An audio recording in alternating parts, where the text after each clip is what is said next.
Hi, and welcome back to AI in 5. We've got another great episode today.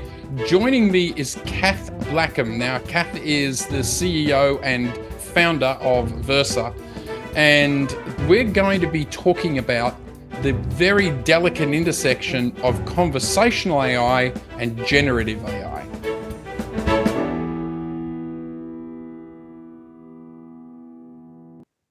Hi, Kath, and welcome to AI in 5. Thanks for joining me. Thanks so much for having me, Simon. It's great to chat to another Melburnian right here in the gorgeous city. Let's jump right in. We've only got 5 minutes and really wanted to explore an area of speciality I know you have around this intersection between conversational AI and generative AI. And I think a lot of people are getting lost in the difference.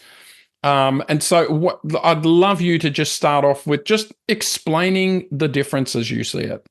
Yeah, it's just really where we've come from and where we're going to is how I kind of explain it. So where we came from with conversational AI, and I've been building out experiences since 2017, and we've been doing it the same way ever since then, is intent-based. So understanding what the customer and almost scripting each conversation right through from the start to the finish.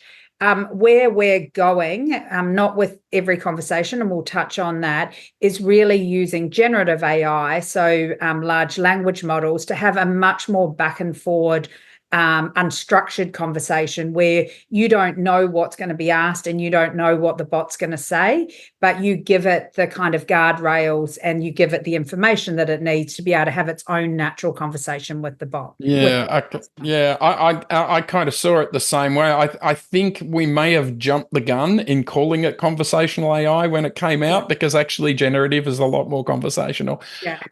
But you did say, interestingly, that some chats. So where would you see that people would think about using generative versus conversational?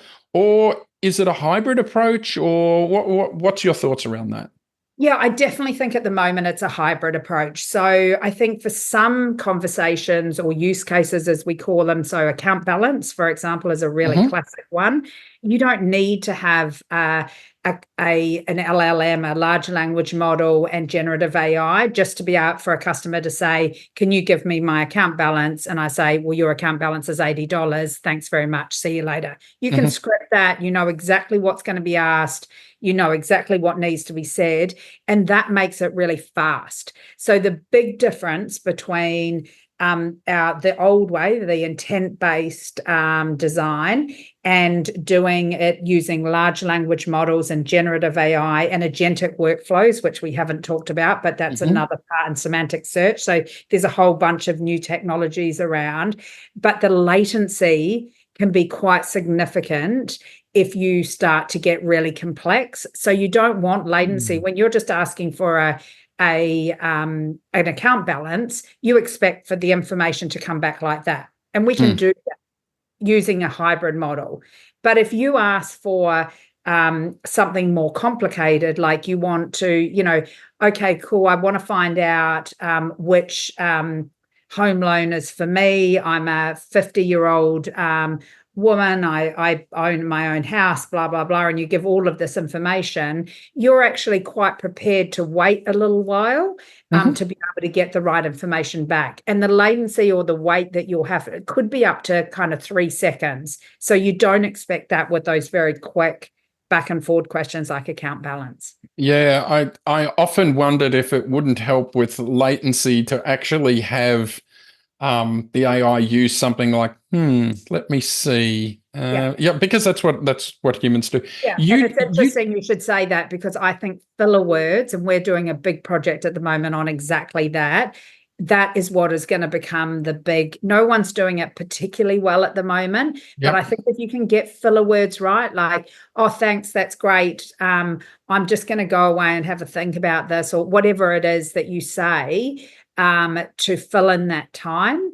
If you can get that right and that experience right, the customer won't even notice. Yeah, because there's a couple of forms of latency, right? There's the latency in the large language model, but also let's talk about you're trying to rebook a flight.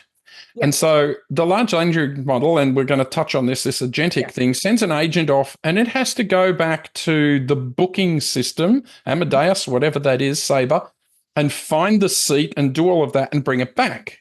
So you're going to need to fill, right? But that does touch on the agentic that you talked about. You want to touch on that briefly? Workflows. Yeah. So what I'm not really a tech person. I come from a tech background, but I'm not really a tech. The way that I simplify it for myself is that an agentic workflow is kind of a super agent that sits at the front, that's kind of having the conversation with the customer, but then they have lots of minions that are doing lots of different tasks.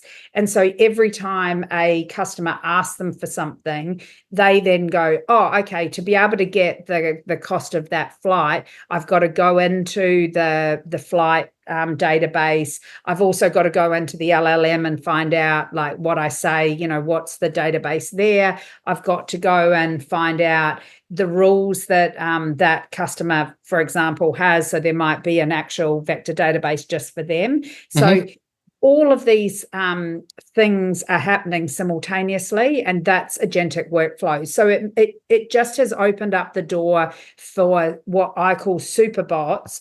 Okay, well, we're right at time. Thank you so much. Before you go, though, I like to ask everybody this one question, and just a short answer. What's your one big tip for someone that's just starting out on their AI journey, either personally or at work? Easy, test and learn. So just get out there, pick anything and just try it. And just keep trying it, because no one has all the answers. And the only way you're going to learn is to jump in feet first.